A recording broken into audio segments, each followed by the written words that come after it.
வணக்கம். அன்பார்ந்த இணையதள நேயர்களை மீண்டும் www.qcrc.in என்ற இணையதளத்திற்காக நியூஸ் செய்தி அறிக்கையில் உங்களை சந்திப்பதில் பெருமகிழ்ச்சி அடைகிறோம்.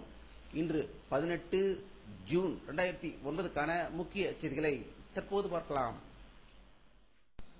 திண்டிவனம் தேசிய நெடுஞ்சாலையில் கேலிப்பட்டு என்ற இடத்தில் ஓட்டல் நடத்தி வரும் அப்துல் காதர் மற்றும் அவருடைய குடும்பத்தார் வீட்டுக்குள் புகுந்த கொள்ளையர்கள் அவர்களை வெட்டிவிட்டு பணம் நகைகளை கொள்ளையடித்துக் கொண்டு அவருடைய காரில் தப்பி சென்ற போது போலீசார் அவர்களை மடக்கி பிடித்ததாகவும் அதில் 2 கொள்ளையர்களை துப்பாக்கியால் சுட்டு பிடித்ததாக உளுந்தூர்பேட்டையிலிருந்து செய்திகள் வெளியாகிக் கொண்டிருக்கிறது.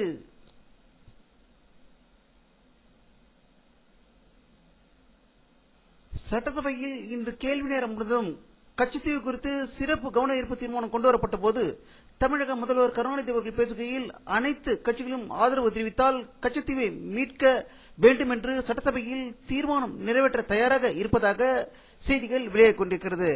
இதைப்பற்றி நம்முடைய அரசியல் வல்லுநரும் கருத்து கேட்டபோது டெல்லி சென்ற தமிழக முதல்வர் கப்பல் துறையை மீண்டும் பெற முடியவில்லை, தமிழர்களை ஈழத்தமிழர்களை காப்பாற்ற முடியவில்லை, அப்படி இருக்கும்போது கச்சத்தீவை எப்படி மீட்கப் போகிறார் என்று கேள்வி எழுப்பியிருக்கிறார்கள்.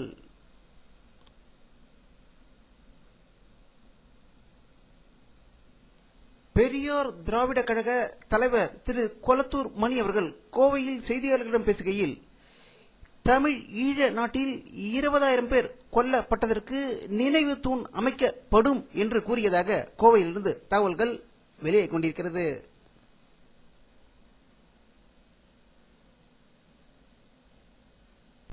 கடந்த 4 நாட்களாக மேற்கு வங்க மாநிலம் மிட்னாப்பூர் மாவட்டத்தில் மாவோயிஸ்டுகள் கடும் போராட்டத்தில் ஈடுபட்டு வருவதும் 2 மார்க்சிஸ்ட் தொண்டர்கள் நேற்று கொல்லப்பட்டதும் குறிப்பிடத்தக்கது. இவர்களை ஒடுக்குவதற்காக மேற்கு வங்க மாநிலத்தின் தீவிரவாதிகளுக்கு எதிராக துணை ராணுவ படையினர் அதிரடி தாக்குதல் நடத்தி உள்ளதாகவும் அங்கு ஊரடங்கு உத்தரவு மற்றும் கடுமையான போர் போன்ற சண்டைகள் நடந்து கொண்டிருப்பதாக கொல்கத்தாவிலிருந்து செய்திகள் வெளியாகிக் கொண்டிருக்கிறது.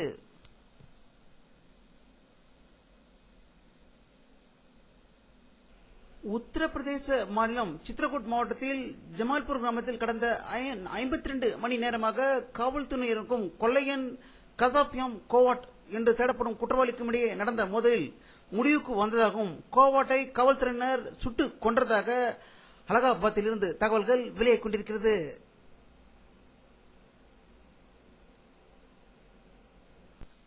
அசாம் மாநிலம் சபுவா என்ற இடத்தில் இந்திய விமானப்படையை சேர்ந்த மிக் 21 ரக விமானம் ஒன்று விபத்துக்கு உள்ளானதாகவும் இதில் அதிர்ஷ்டவசமாக விமானி உயிர் தப்பியதாக தகவல்கள் வெளியாகிக் கொண்டிருக்கிறது. கடந்த 6 மாதத்தில் 6 மிக் விமானங்கள் விபத்துக்குள்ளாயிருப்பதும் கடந்த ஆண்டு 8 மிக் விமானங்கள் விபத்துக்குள்ளாயிருப்பது குறிப்பிடத்தக்கது. இவற்றை வாங்கியதில் பல ஊழல்கள் நடந்திருக்குமோ என்ற அச்சம் ஏற்படுகிறது என்றும் இதற்கு இந்திய அரசாங்கம் உடனடியாக பதில் அளிக்க வேண்டும் என்று அனைத்து தரப்பிலிருந்தும் எதிர்பார்ப்பு அதிகம் இருப்பதாக தகவல்கள் வெளிவந்து கொண்டிருக்கிறது.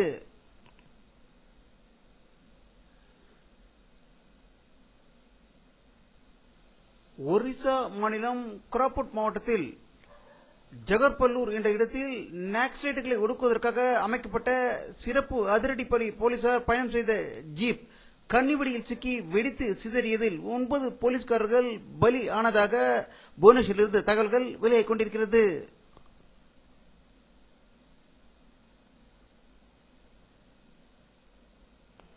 எழும்பூரில் உள்ள அரசு குழந்தைகள் நல மருத்துவமனைக்கு நவீன கர்ப்பிகள் வாங்குவதற்கென 50 கோடி நிதியுதவியை அளிப்பதற்கு ஜப்பான் இன்டர்நேஷனல் கோஆபரேஷன் ஏஜென்சி முன்வந்துள்ளதால் மக்கள் நல்வாழ்வுத்துறை அமைச்சர் திரு எம்.ஆர்.கே. பன்னீர்செல்வம் அவர்கள் தலைமையில் ஜப்பான் அரசின் குழுவிடம் தலைமைச் செயலகத்தில் பேச்சுவார்த்தை நடைபெற்றதாக தகவல்கள் வெளியாகிக் கொண்டிருக்கிறது.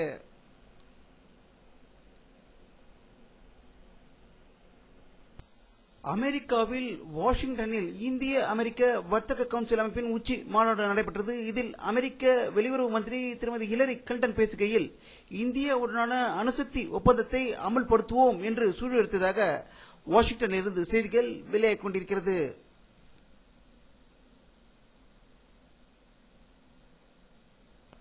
பாகிஸ்தான் நாட்டில் தாலிபான்கள் ஆதிக்கம் நிறைந்த தெற்கு வசிஸ்தான் பகுதியில் அமெரிக்க ஏவுகணை தாக்குதல் நடத்தியதில் 5 பேர் பலியானதாக இஸ்லாமாபாத்திலிருந்து தகவல்கள் வெளியாகிக் கொண்டிருக்கிறது.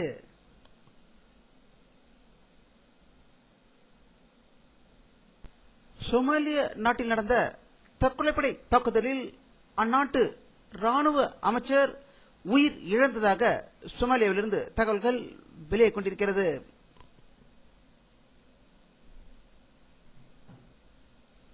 அமெரிக்காவின் நாசா விஞ்ஞானிகள் வெளியிட்டுள்ள ஒரு செய்தி அறிக்கையில் இன்றோ அல்லது நாளையோ நிலாவிற்கு ஆளில்லாத ராக்கெட் ஒன்றை அனுப்ப இருப்பதாக வாஷிங்டனில் இருந்து தகவல்கள் வெளியாகிக் கொண்டிருக்கிறது.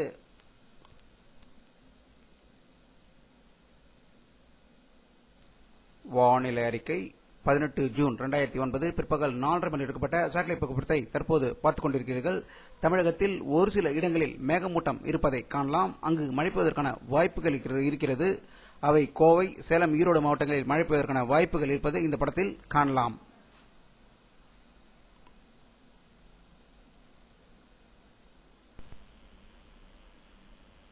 இத்துடன் இந்த செய்தி அறிக்கை நிறைவடைகிறது.